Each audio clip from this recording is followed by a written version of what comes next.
I know you, I can feel you with the green of soul. It's more than empty dreams and promises. It's not infecting me no more. When all I say to you is getting gone, you won't be feeling me no more. I know you, I can feel you with the green of souls.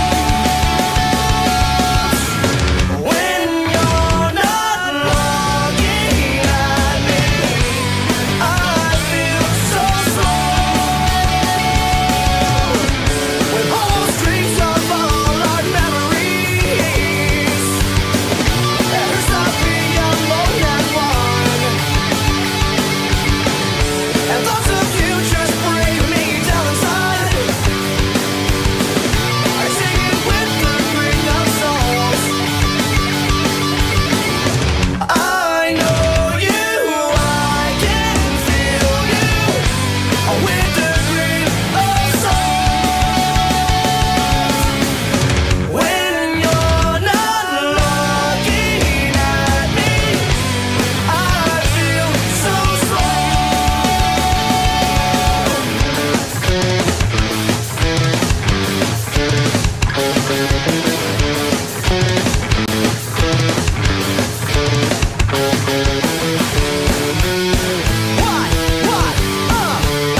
Get your hands up.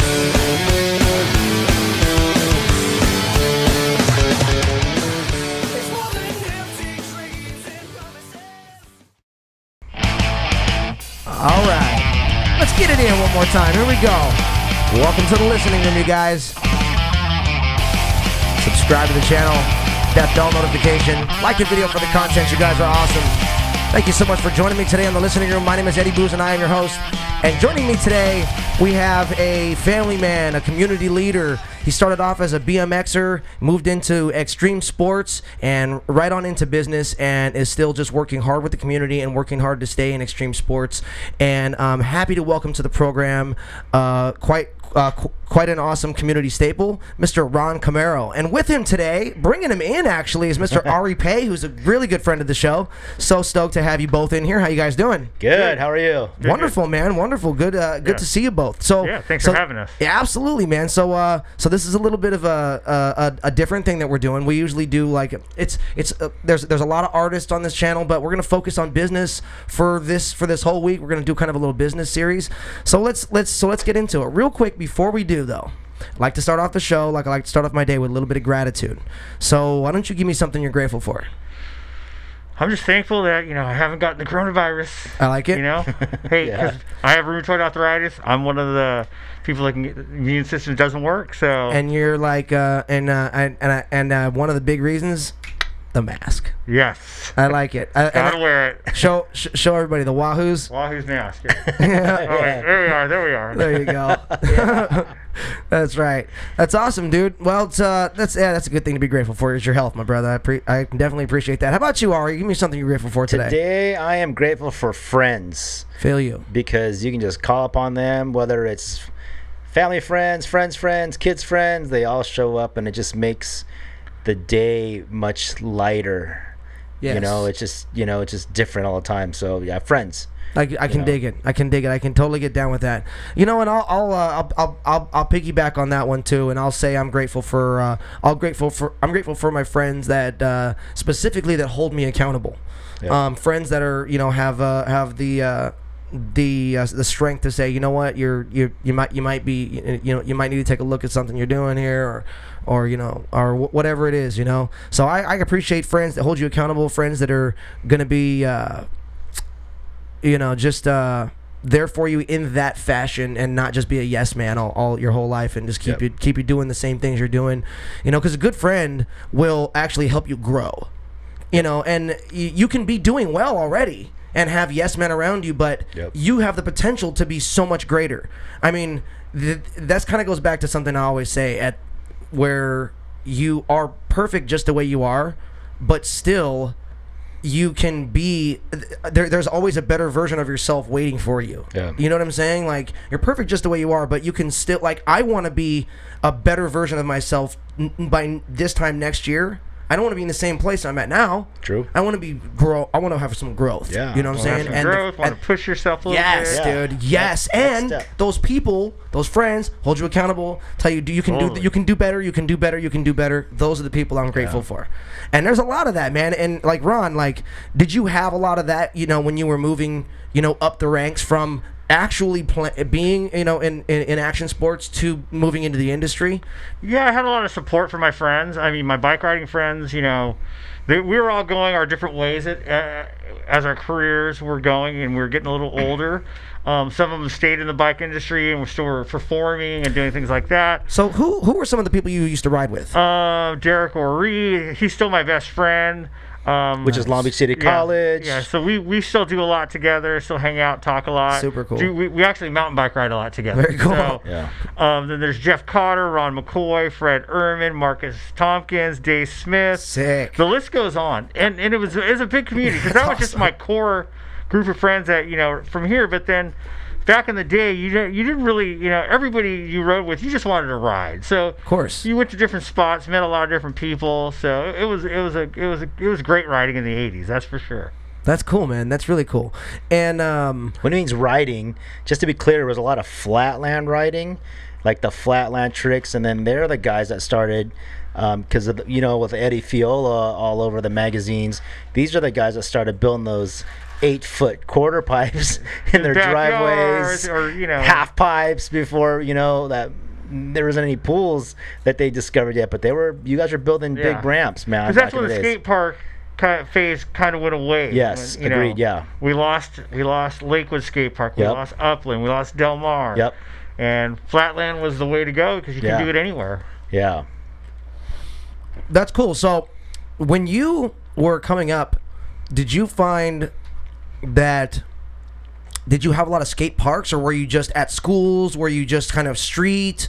Or did you see the advent of skate parks as they started to kind of come in? Well, the late 80s, and the history of that is that skate parks were big, then the big half pipes came along, but then people started shying away from the half pipes and started moving into the streets.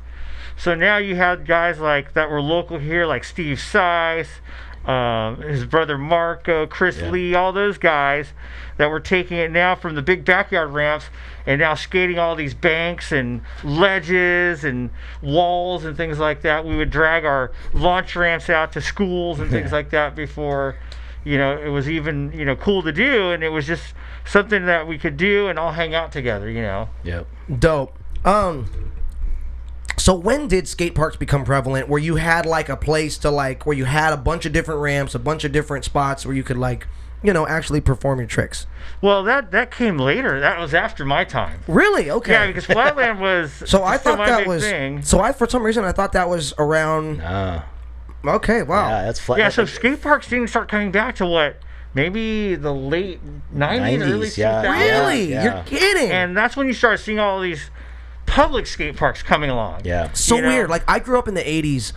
You know, I was born in 81, so I grew up in the 80s, and like skating to me, like BMX was super cool, but I didn't you know, at that age, you don't get exposed to BMX as much as you did skateboarding. Tony Hawk, Powell Yes. Peralta, you know, things along these lines, you know. But, you know, because like there were skate shops around the corner from my house, but they weren't selling BMX equipment. No, You know what I'm saying? So, and Yeah. like I said, I was growing up in the 80s, but skating was so big that I just assumed, even up until today, that skate parks had been around since the 80s at least, or earlier. Yeah, there was in the late 80s, early 90s, there was no skate park. No kidding. So it wasn't around. You had to go find backyard ramps. Ron McCoy had a big ramp in Bellflower. Oh, that's cool. Yeah. That whole house. And then you had a lot of guys that were, you know, doing street riding. So they were riding anything they could hit, like wall rides, like at Hader Alley behind Lakewood Mall. Yeah. Um, Hater Alley. there was a place called Nice. Sheaf Hills over in Costa Mesa. That was a dirt area that a lot of guys were going to. So you kind of adapted to your area. So Interesting. Yeah. That is super cool. So how did you go from riding into working in extreme sports? I I went from being a rider to assistant team manager for Vision Streetwear. Vision. So I kind of, knew my riding abilities, my skills. I knew where I was going to go, and I was like, you know what, I want to be more the part of the business side of it. So I got inside Vision as an assistant team manager to Everett Rosecrans, and he helped me along the way a little bit. And then after that, I just got into the sales side of it and started selling the clothing and the skateboards and the shoes and the snowboards and things like that, and just kept my hands in it that way because it was a lot of fun. Interesting. How long did you spend in that, in that arena? I was 14, 15 when I first started getting sponsored. I worked specifically in the industry till I was about 35. Really? Yeah. So I had a good long run. Like 20 years. Yeah. A lot of fun. I mean, there are a lot of great stories, a lot of trade show stories, a lot of music, things like that. Because when I left, we were doing something. I left. I launched a brand called Draven Shoes. Draven, yes. And we decided that we couldn't compete with the other skateboard companies and things like that. So I started doing signature shoes for bands. So I did a shoe for Green Day. We did one for the Misfits. We did one for Slipknot. We did one for Bouncing Souls. We had a lot of different shoes that we worked with bands and stuff like that. So that was my big hurrah. I was in the industry, but then the music thing hit, and that was really huge for me because I got to see a lot of these bands and work with a lot of bands that I've never worked with before. That's super cool. I'm a huge Misfits fan, right? Oh, are you? Yeah, I do some of their songs on my channel. Okay, I'll have to check that out for sure. I don't. We didn't I didn't know about your history before I got you on the show, or else I would have I would have been talking to you about that for sure. I would have that would have been a focus here. So you worked with some of these bands. Yeah, we worked directly with a lot of the bands, like with Green Day, get out of here. With the Misfits. We had to get all these signatures signed off and all that stuff. Slipknot was a big shoe for us. Misfits was probably our biggest shoe though. Really? Because we had some of the shoes we were doing back in the day. It was pretty fantastic. And then you did such a nostalgic band like the Misfits, so all these newer bands that were coming up wanted to wear their shoes. So it gave me the opportunity to go to Ozfest. It gave me the opportunity to do the Vans Warped Tour, work with a lot of other bands. So I'm excited because I got to work with a lot of different bands, at the end of my career in the action sports industry and that part of it. So you were one of, you were probably one of the first band collabs in footwear out of the gate. Yeah. Yeah, because our shoes were selling in stores like Journeys. Yep. Because a lot of, I couldn't compete with shoe companies back then. No, absolutely. You had Vans, Etnies, DC, Osiris, all these big brands, and if I was going to do a shoe, the skateboard shops and walls were pretty, they were already filled up with that stuff. So we had to do something different. And, music. Everybody loves music. And we're like, let's do this and see what happens. Interesting. Ari, how did you guys meet? How do you guys know each other? Because I know you're from action sports. Yes. So I, at one point in time, used to ride bikes. Well, I did ride bikes, BMX, but so a really good friend of his is one of the kids I grew up with, Jeff Cotter, which is technically known for the kid that did the first backflip on a BMX bike. One of the first. He's one of the first, and he was actually doing it at the circus also back then too. So I guess in the view of BMX, he's one of the OG guys. So him and I grew up together. We went to elementary school together, which then he started riding. Well, we started riding as kids to practice. And then he just got deeper into the bike scene. I stayed bat and ball sports, but still rode. And that's how I met Ron McCoy and Derek Ari, because I'd be around, but I would ride, but I wouldn't ride as heavy as these guys rode because they just, And you guys have been working kind of hand in hand, kind of with the community, on different projects throughout the years, or? Yeah, absolutely. Interesting. Yeah. So what happened, Ron, after you got out of... after you jumped out of the extreme sports industry, and why did you get out of the extreme sports industry? Was that by choice, or was it just, what happened? Well, it was fun, but I wanted to start a family, have kids, things like that, and I knew financially that unless I owned a company, probably not going to be the best fit for me. So I moved on to a different industry, but I kept my hands in the pot by working with a company called Wahoo's Fish Tacos. Okay, so how does that keep you close to extreme sports, if I might ask? Well, when Wahoo's was first started, that was back in 1988, It was Okay. one of the Wing and his brother started it. I was across the street at Vision Streetwear.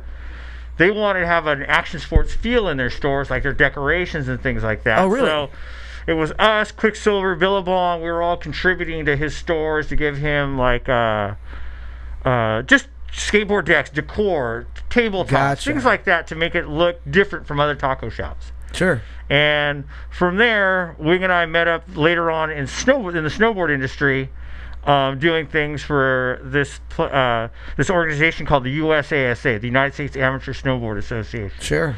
So we raised money for that, help kids get started, and help them how to find sponsors and how to compete and things like that. But then Wing asked me one day, like, hey, our stores are starting to get older. It's been 10 years. What do you think about you decorating the stores? And I said, yeah, I can do something like that. I mean, how hard can it be? Not knowing that it was going to be, they had an explosion in stores from going from 10 stores up to like close to 55 is what we have now. Yeah. So there's some challenges there, but it's still a lot of fun to do. That's awesome, dude. That sounds cool. So, so it sounds like it's kind of a hobby for you then. Yeah, so it's more of a hobby than anything, because the challenge now is going out there and trying to make us different from other stores out there, because anybody can put a snowboard or surfboard on the wall, but can they have that signature of that pro rider on it? That's the challenge. And through Wing's contacts and my contacts, we work with a lot of different companies. We showcase their brands in our stores. We do things like with our coupons, where we're showcasing riders on the coupon when we give it away, things like that. So, and then Wing does a lot for the industry too. So he's always at the action sports industries and at events and stuff like that right now. So like right now with Kova, there's not a lot of things going on. So he switched gears as well. So now Wahoo's, I think they reached 70,000 meals that they've taken to hospitals. Really? To like the first responders. Dude, and things that's like that. super cool, man. So I mean, he's taken hospital from all the way up to the valley, all the way down to San Diego and the Inland Empire. So Gotcha. I mean, so we're doing our part to help. Even though we can't be at events. U.S. Open's not happening this year, so we just taken our energy and worked it in different ways. Just trying to work it into the community and just trying to make figure sure out. people get fed in a safe and healthy way. But too, also, I mean, your connection with the industry, the action sports industries, allowed you to bridge relationships still. Yeah. So you can give this decor to the Wahoo's Fish Taco businesses and these brick and mortar spots, and you keep your relationships with like Vans and Quick and Billabong, Ruka, and all that. And we've switched it up a lot too, because it was all surf brands at first, but then we knew our customer wasn't just surfing. They were doing motocross, they were doing BMX, they were doing snowboarding.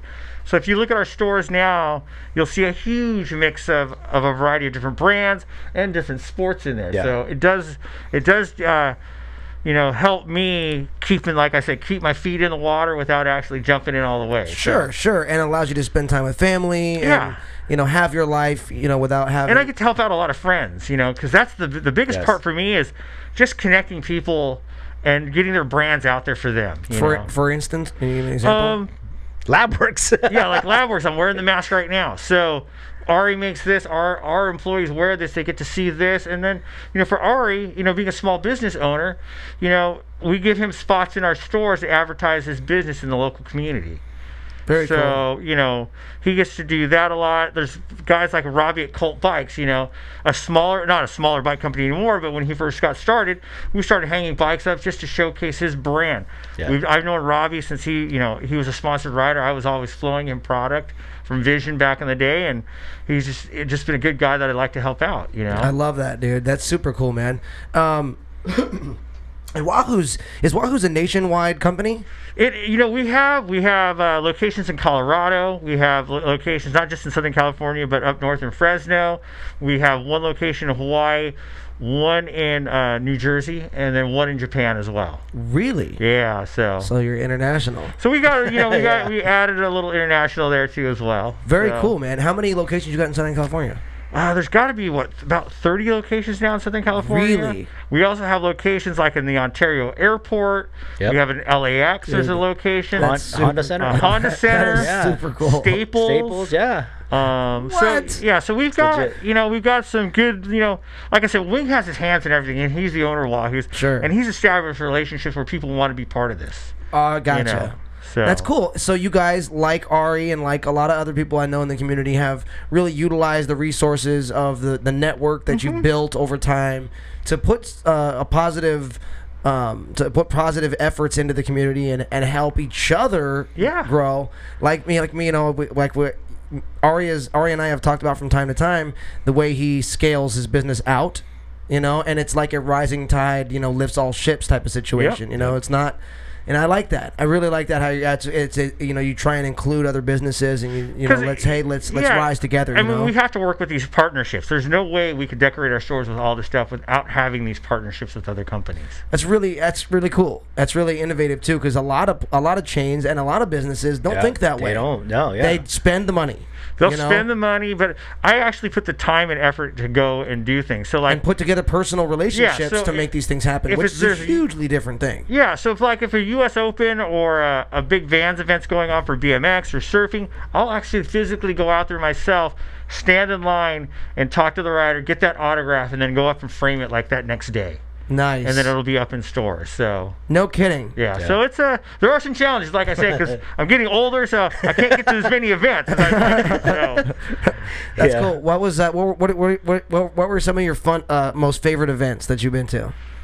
You know, U.S. Open's always a good one. You know, Vans has that now, and Steve Van Doren does a great job doing that one.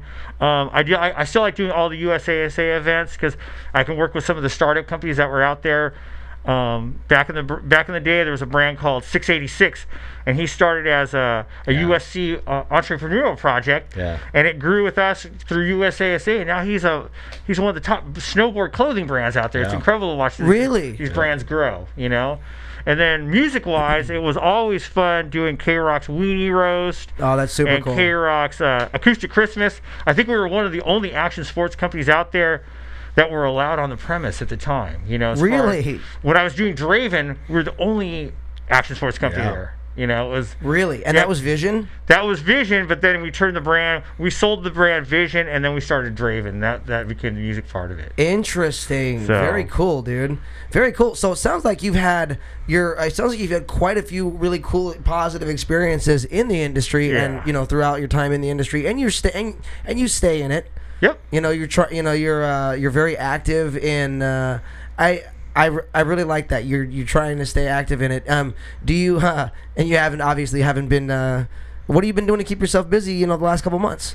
Well, since everything's been a little different, I know that I said you kind of shifted into bringing some community-oriented programs by helping with meals and stuff, which is really cool. So I've switched gears, not again, but we're updating stores. So we're on the Wahoo's end. I'm doing that, and then as far as community stuff goes, I've gotten so involved with my son in scouting. Oh, cool. So we're doing, now it's different, but we're doing a lot of his merit badges together. Dude, so that means bike riding with him, hiking with him, swimming with him, doing, just like, and the troop and all that. But it does make it fun, and then I can bring my action sports in it for these kids and show them, how to work on bikes, how to work on skateboards. So, like right now, and I don't know if you know this, but I'm actually going to put together a skateboard art show for our troop. So it's going to be a virtual art show. Virtual. So I'm giving skateboards to these kids that are all artists in our troop. And we have 80 kids in our troop, so maybe half of them will paint skateboards. And I'm going to introduce them to other artists in the area that have done skateboard art. And then, just trying to commingle that together so they can get some life experience of what art is out there for them, Very cool. How is that gonna? How do you see that working? That's a super cool. So is it going to be an event or like a? The idea was not even to have it virtual. Before COVID, the plan was to have it live or at Wahoo's in the patio and have them showcase, because I've done a surfboard art show before. Yeah. And now with this, we're just gonna have to. The kids are gonna have to tell us about how their artwork, where they got the inspiration from in the artwork. So I'm supplying all the skateboards for them to do it with. Sure. And then they're gonna, we told them, make it fun, beachy, do what you want, but make it positive. Of course. And this time, we need some positive, fun messages out there, and we want to hear your story on how you came up with your artwork. I love that. So we're gonna do that. And it 80. It may take some time to get through all the kids, but that's cool. It'll have them it'll give them the opportunity to publicly speak, to showcase their art. Maybe figure out, hey, I do like skateboarding, I do like that industry. It might be something I want to get into. So you know. That's super cool, man. And how did you? I mean, so you guys were gonna do this in person. You guys were gonna make this a thing. Now, was this gonna be just a one-time event with all the skateboards at one thing, or was this gonna be like a summer-long type of series? It first started off. I was gonna get a group of artists and do them, you know, with at different Wahoo's locations. That was the goal. But now with COVID, I was like, you know what? My scouts, they're at home. They're doing a lot of Zooms, and I got to get them off the computer and having some fun, you know, and like using their hands and brains and things like that. Then come back on and tell me how you did everything. So we kind of just show. I'm spinning it that way to them, and I'm actually, you know, that sounds super cool. I'm driving all the skateboards to their houses so that they don't have to leave or do anything like that. You know, you should think about having each one of them send you like a 2 to 5 minute video of them, like on their cell phone or something like that. Just cell phone video of them explaining, you know, holding up the board and explaining, you know, what it's about and, you know, what it meant to them or whatever, you know. And then like you could have all that footage of each one of them, dude. And like Wahoo's like YouTube right now, like, I mean, everybody's looking for digital entertainment right now because nobody's making movies. Everybody wants to see something positive. Everybody's driven that way. You know, you guys are putting something out like that along that type of content, like positive. You know what I'm saying? Like 80 videos coming. You know what I'm saying? Like, think about that, bro. These kids can make these videos themselves. Like 5 minutes. That's the best part. 5 minutes. Yeah, they send them to you guys. Just boom, boom, boom, pop them up. You guys would be. Yeah, you guys will have content for days. You guys will be doing amazing things. That's a huge thing. That in itself could be a huge marketing push for the company itself that could catch on because it's so positive that's something that I could see like people like posting about it. Hey, check out what Wahoo's is doing. Check out this Wahoo's thing. Check out this. That's a viral type thing that would, you know, could catch on. And very positive, very cool. I dig that. Dude. Yeah, and they'll have the opportunity to keep the skateboard to hang in their room, or if I have room in a store location, I will actually hang that board up there for them. Cool. So they're gonna have to showcase their art in a store, which a lot of artists don't get that opportunity. No. I mean, on the marketing side, it seems like it's a win because, you know, marketing for a lot of these businesses, the brick and mortars and the restaurants, they don't think outside of the box. And how much of a blessing is that to have someone like Ron that's on the team that thinks outside of the box, that has a relationship with industry, has a relationship with the community, and kind of listens, you know, because who would have thought about doing for his scout troops, do an art show for that at a Wahoo's, whether it's virtual, whether it's live, it's being able to make yourself relevant and still be connected to the people and still push the brand name, you know? Right. So that kudos to you, Ron, and the team for even considering and shooting for that because, I mean, that's just forward thinking, you know? I mean, we all know retail has changed. We all know the food segment's changed. Everybody's picking up orders, but the fact that you're gonna kind of make sure the brand is still connected to the people, that's huge. That's huge, especially in this time right now, dude. Like, man, and you're not just trying, you're succeeding. You know, and the cool thing is that they're simple ideas that don't take it's not going to take thousands of dollars and a million hours to put together.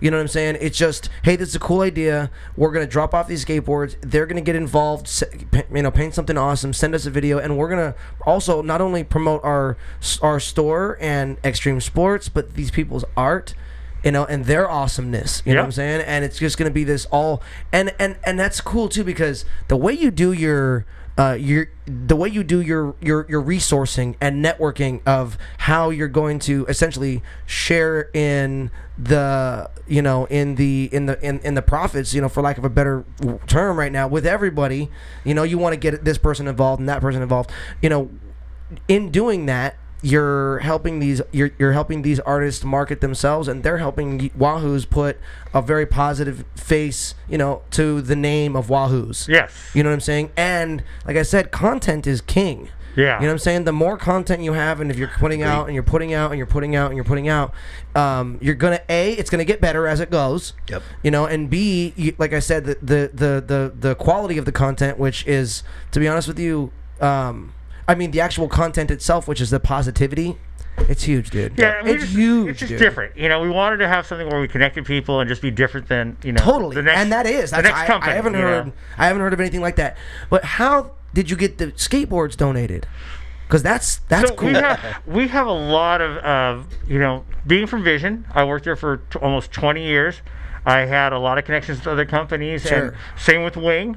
So we've just been calling our contacts to ask for not first quality boards, but some of these boards that come back, they're seconds, Sure. or blems, Yep. or Yeah. things like that, or because our whole purpose of Wahoos is to repurpose everything. I love it. So, like, you may see a surfboard goes up to there. waste. Yeah, nothing goes to waste. So, I may use that surfboard 3 different ways before we retire it somewhere. Nice, And dude. it's not going to get thrown in the trash.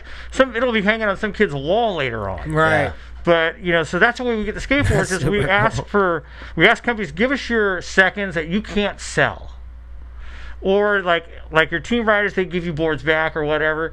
We want those, and we'll sand them down, and we'll get them ready for the kids to paint, and go from there. Do you get a lot of those? It depends. Do you got like a giant warehouse with like blems? Yeah, I'm not Ron gonna has a giant discuss- warehouse of everything. Yeah, This guy. My wife wishes that we didn't have this giant pile of skateboards.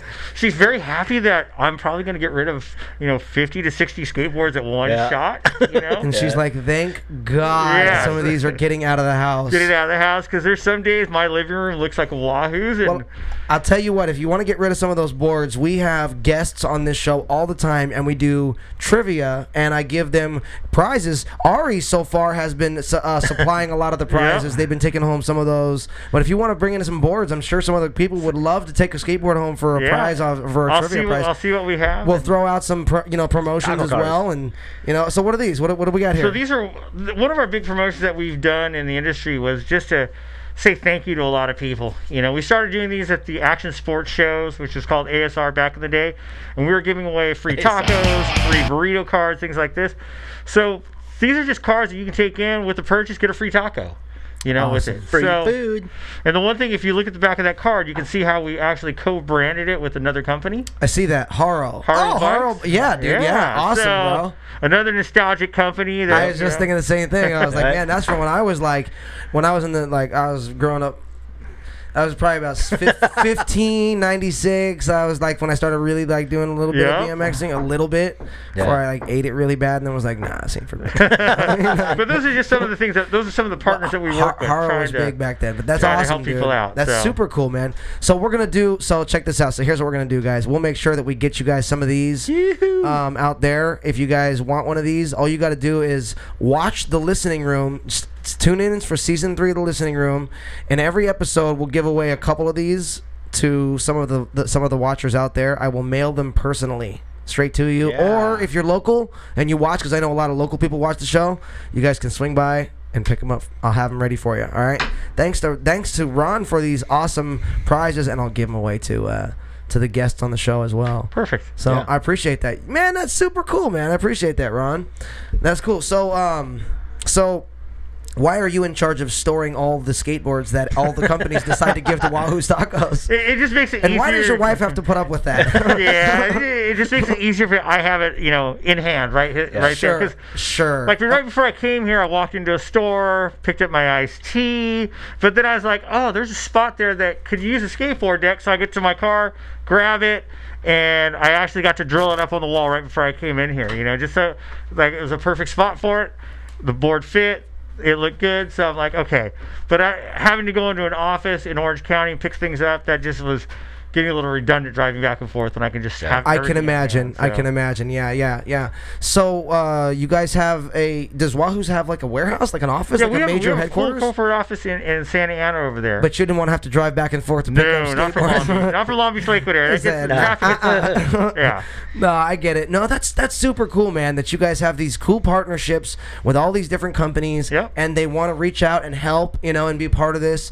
And you guys, obviously work with them and do, collective marketing. Obviously, the mask has the Labworks logo on it, as Labworks well logo as on the there, Wahoo's right Fish there. Talk. I love it, dude. And did that come with like a little bit of a helping hand, to, kind of Absolutely. It always Dude, does. I'm telling you, dude. Partnerships. That's it's all so about dope, partnerships, dude. Partnerships right? and friendships. That's what it's That's all what it's about. about. How long you guys known each other? Oh, man. See, probably met you when I was 17, 18. Word. Oh, So, younger, dude. We were yeah, like in so- elementary. 30 plus years. Woo-hoo. Yeah. Dang. We old. 30+ He years. said we all. Yeah, from all those, it's from those church carnivals. Church we see each carnivals, other yeah. down. No, hey, San Maria Grady? Well, no, St. St. Pancratius. Pancratius. They were doing bike demos during the carnival, dude. Back in the days, You're like kidding. dude, Flatland was rad. Yeah. Yeah, just went there for the Filipino food. That was the, Yeah, that so was the mom big and deal. dad started a Filipino booth at St. Pancratius. So That's super cool, Yeah, dude. but it No was- yeah. kidding, Yeah. dude. Dang, dude. So, and you guys just kind of, was that around here? Lakewood? Yeah, Lakewood. Lodge? All Lakewood. All Lakewood. What schools?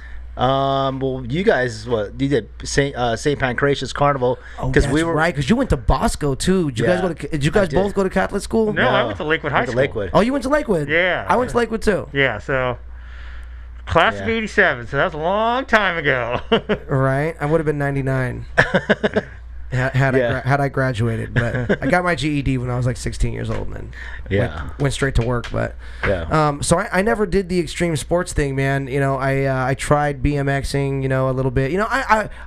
I used it more to ride two places. I never got too extreme with it. But what was that like, kind of doing that? BMXing and how extreme did you go? Were you doing like big half pipes? Were you doing a lot of street stuff? What were you doing? I was more of a flatland rider. I got you. More street rider. The ramps and everything, because I didn't have a lot of access to them. Yeah. I just went to the places that I could do things on my bike. Because we did back in the day, it was to get from point A to point B. But then, Yeah. after a while, you start going to these dirt lots and things like that. There was an area by Eldorado Park called Tumbleweed. Tumbleweed. Yeah. And we Yeah. would take our shovels out there in the summertime, build these big jumps, have fun doing it. Sure.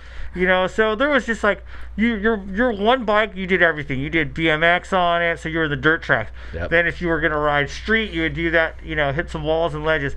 You do flatland. So we didn't have multiple bikes. We just had the one. The one bike, yeah. One for everything. transportation, and just had a lot of fun. A lot of big gulps along the way too. Yeah, right. Yeah. Do you ever hear of this one wheel? This thing called a one wheel? No, what's that? You never seen this thing? I'm gonna have to grab this for you guys. Hold on. Tell him what it's about real quick. So here. one wheel is a platform with a single wheel in the middle of this platform, and you use Oh, okay, yeah, I see the that. gravity of Yeah. leaning forward and backwards to go forward Yeah. and backward, kind of like the Segway where you lean forward. Oh you go, yeah. All right. yeah. So I see these guys coming around on those things. That's They're going him. super fast. Yeah, that's this And guy then, right here. Are you the guy that has all the body armor and helmet on too? to. Okay, okay. I used Because I see a lot of those out there. I'm like going, wow, man, that's a lot more extreme than I am. Because you're going like 30 miles That an thing's hour gnarly. on that thing. That's a Okay, that's a because it gnarly seemed like you're going Segway. pretty fast. Okay. The one wheel. So this thing goes 20. Yeah. This thing goes 20. I've got it. Well, it says that 19 is the max speed in the manual, but I've got it up to 25. 24.5 and fallen at that speed on it. Ugh. And with no pads. That's why you see me out there with. I didn't actually wear elbow pads. I wore gloves, a wrist guard on my front hand. Wait. My front hand, a knee pad on my front knee, and I wear a hip guard too because you go down on that side at 20 miles an hour, Hip pointers, and dude. you're sliding, and it hurt, dude. It feels like you get thrown out of a moving car. But dude, as far as extreme sports goes, never surfed, never skated. I did do some downhill longboarding for a little while, which I Yeah. loved. But I jumped on this thing. So much fun, bro. I got a couple of these. We need to go riding. I'm telling you I'm guys. too old for that. Bro, you will. And the cool thing is about this thing is you can go slow.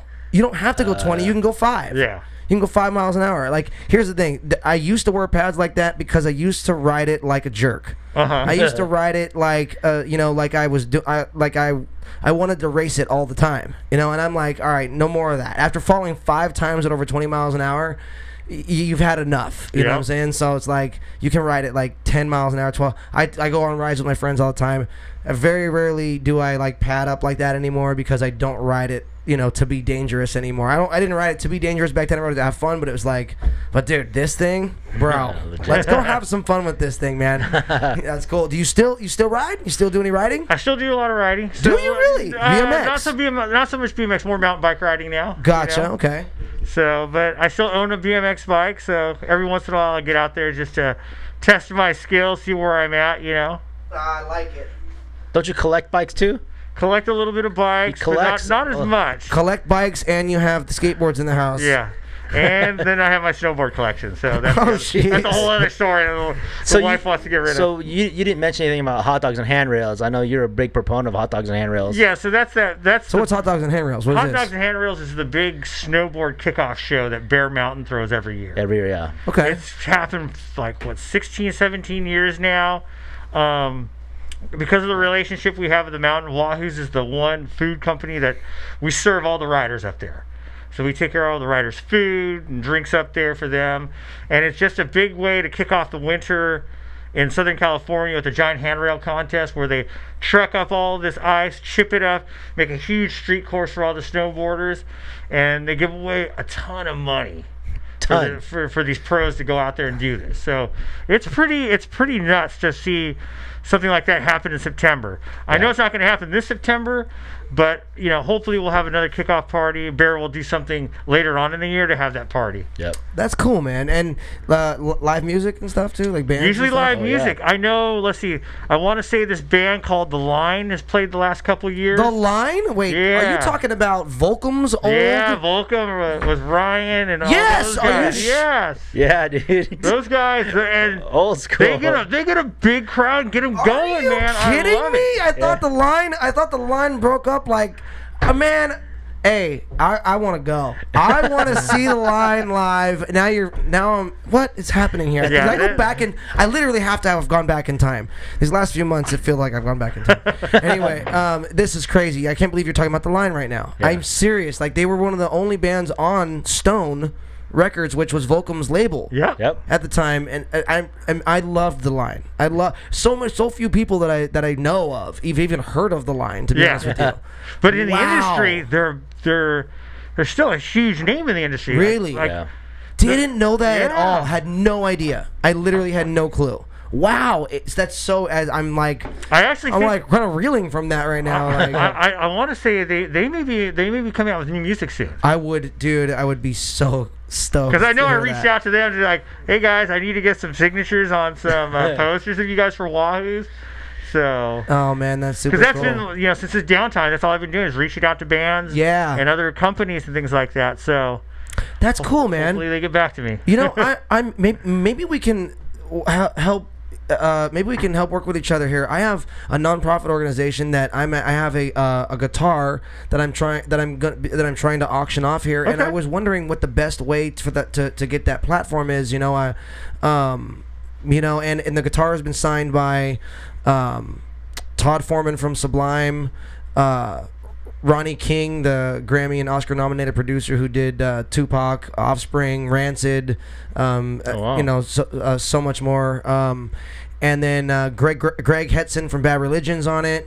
Wes Gear from Korn and Head PE is on it, and Clinton Calton from DI is on it. So we have some rock heavy hitters there. Yeah, so we got it's like an old beater acoustic guitar. I had all these dudes sign. Yeah. So you know what I mean. So like and we would like to auction it off, and maybe we can work somehow with Wahoo's to let me chop it up with Ari, get some ideas flowing, and we'll get back to you on that. That sounds great, man. That's awesome, dude. That's really cool, man. Nice. Yeah. I was just thinking about it because you're doing all these things with signatures and stuff, and all these all these people and stuff, and it just got me thinking. We have that guitar, and I'd like to auction it off for the kids. The money goes directly to music programming, and what we do is we do songwriting with kids and after school programming. So we take a group of kids, and over through the course of the program, we teach them all about music, and then we write a song together. They write the lyrics, they write the music, guided obviously, but and then we record that song in a professional recording studio, and then they get to take home a copy of that song, and then they perform it as a group at a real music venue. Okay. So they get to get the whole experience of what it feels like to write a song from concept to creation to performance, and to take home the actual copy. And some of these kids have never even touched an instrument. So they get to take home a copy and maybe never will, and to tell their kids and their grandkids, hey, I wrote that song. I did that, you know what I'm saying? So it's like, I appreciate that, Ari. Thank you. Dropped one, but yeah, man, we'd love to work with Wahoo's, and you know what? In any way, shape, or form, we would love to be of value to you guys. So if you could think of anything that we could do to help out, please let me know as well.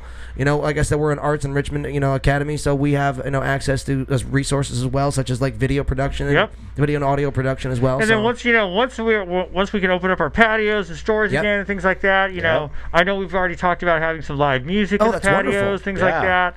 Well, I have I obviously play myself, and I also have access to some of the most amazing talent Long Beach and Lakewood has to offer as well, and I know you do as well. I mean, going to a lot of these shows and being really tight with a lot of these people, you know.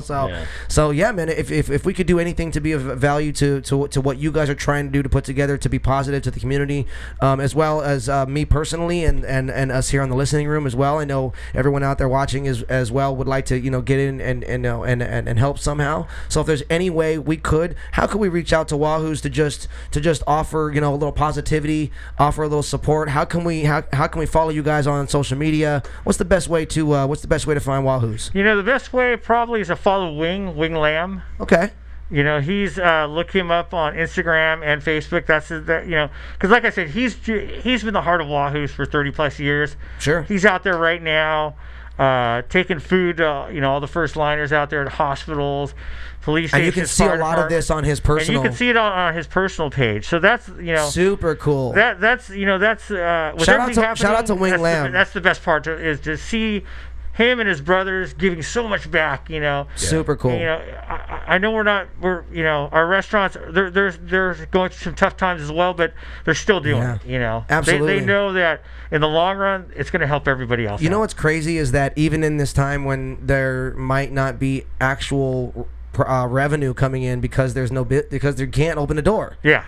The fact that company, that Wahoos, goes out of its way to literally give from their own surplus at that point, from saying, okay, we have no revenue, we have no income, there is no growth at this point. However, what we do have, let's see what we can do now to help the situation, maybe even help in such a way that we can help get legs back under us for everyone else. Yeah. I mean, that's one of the things also in marketing that is it's crunch time, it's downtime. It doesn't necessarily have to be when things are moving smoothly.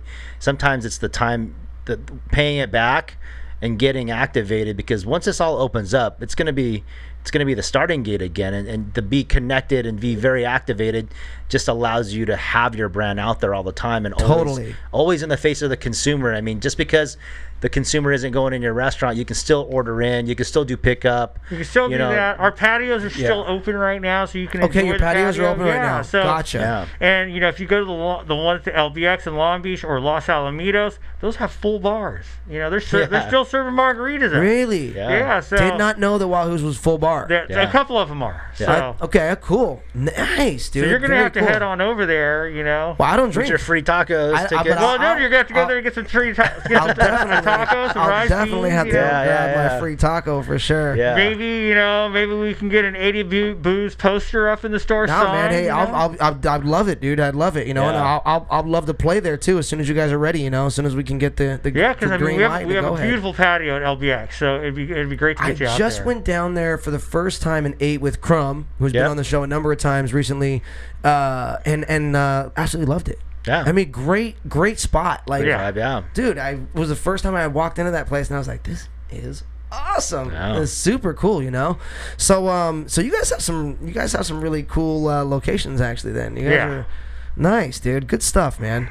All right, well, let's get you back on the show pretty soon here, actually, and go into detail a little bit more about some of the stuff you guys are doing moving forward. Because I know that this doesn't end. Yeah, no. You know what I'm saying? It's not like we've done what we're gonna do, and hopefully everything will be okay. And we want to know more about what Wahoos, Wing, yourself are all doing moving forward. We want to know more about the innovative programs and about the stuff the content that you guys are going to be putting out as soon as you guys start putting out this content, which if that's something I can help you guys with too, let me know. Okay. As soon as you guys start doing that, we want to start showcasing that as well, and just letting everyone know to drive them in this, to drive some traffic in that direction as well. Perfect. So you let me know. We'll communicate as this kind of moves forward. With Ari as well. We'll all kind of get together and we'll make this a thing, and we'll see what we can do to, like I said, help drive some traffic your way and show what Wahoos is doing to bring such a positive thing to to the community. Yeah. fun. I appreciate you guys having me on here. Dude, it's been super and fun. Ari for bringing me in. You know, this is always fun. You know, hanging out with friends and all that. Absolutely, good stuff. dude. Absolutely. So, thank you guys so much today for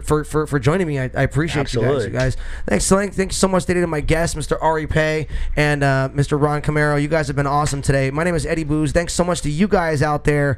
And remember, guys, good things happen when you take the time to listen. I'm Eddie Booze. See you guys next time in the listening room. Thank you all. Love you all. Thanks for being a part of the listening room tonight. My name is Eddie Booze. Go ahead and subscribe to the channel, hit the bell notifications, and give the video a like. We'll see you guys every Monday through Friday right here at 6:30. Take care.